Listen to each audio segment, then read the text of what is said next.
question is, what's your favourite example of diversity in the arts? And I'm not going to read them out, but people kind of went round and gave examples of productions that were really focused on underrepresented groups, but then we kind of talked about, well, is that diversity? Is that just diversity? Is diversity about different things coming together and producing something quite new?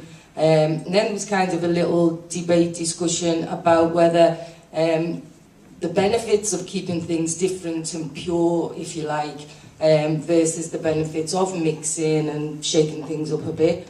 And there was a point written down here, are we scared to ask what is great art?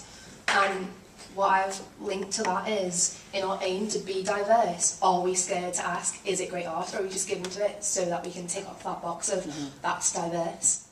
I think the question that is not being asked is, where is the money coming from? Because it does cost extra money to cater for as many needs as possible, and I don't think the Arts Council is really taking that on board. We've got two spaces, one's 750 and one's 100. The difference between the work that you put on in either space is huge, because obviously the stuff that goes on in the 700-seater needs to make a fair amount of money in order for us to balance our books. The work that goes into the smaller space can be much more diverse, can range much more widely across different types of audiences. And so yes, there is an issue there, because you have to be much safer. As I'm saying it, I'm a bit hesitant about it, because I'm thinking in my head, oh my God, does that mean we're really unimaginative and uncreative in terms of how we're looking at it? So I'm aware it's not enough just to say that, and it's our roles to be more challenging of ourselves and to try to be more creative.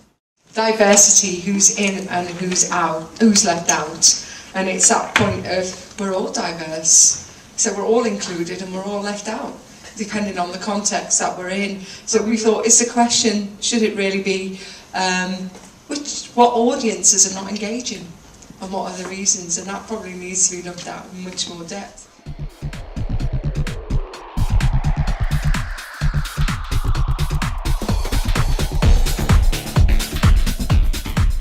We would like artist and company residencies, training and skills, because obviously it's essential. Residencies, training, opportunities to skill people up, so that they're like apprenticeship. yeah. So that basically our ability to employ people is we can take from a representative pool of our own environments, so that the skill sets are there throughout our constituency, if you like. The other residencies, again, opportunities for different groups of artists to get together and have time effectively to play, so that you get a group of people together who are interesting, stick them in a room and see what they've done after 3 weeks, which we don't do at the moment, because we're sufficiently resourced to produce a season of plays that generate money that keep us going. And we'd love to go, whoa, right, in May we're going to do this with these people. We'll see what happens in 4 weeks' time. We'd love to do that. I think what's also important with all of that is that what we all need is the space and right to fail, whether that's financially, which is difficult right now, whether that's politically, which is also difficult right now, or whether that's reputationally, in terms of the work that we create and what that means within our sector and with our audience.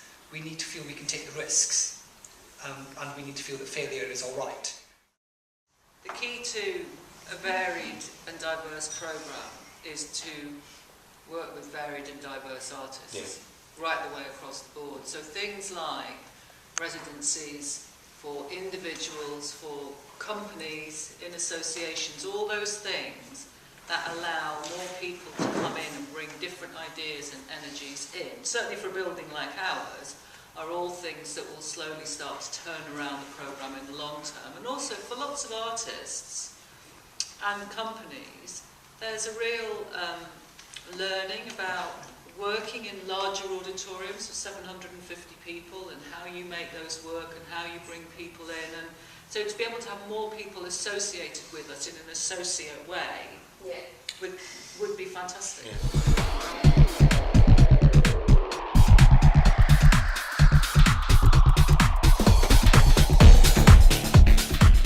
We had a number of conversations, and it mostly centred around the visibility of the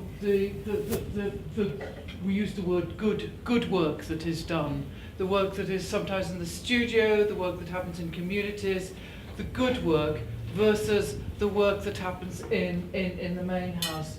And we talked about the exciting work that goes on. How do we translate it into the main house?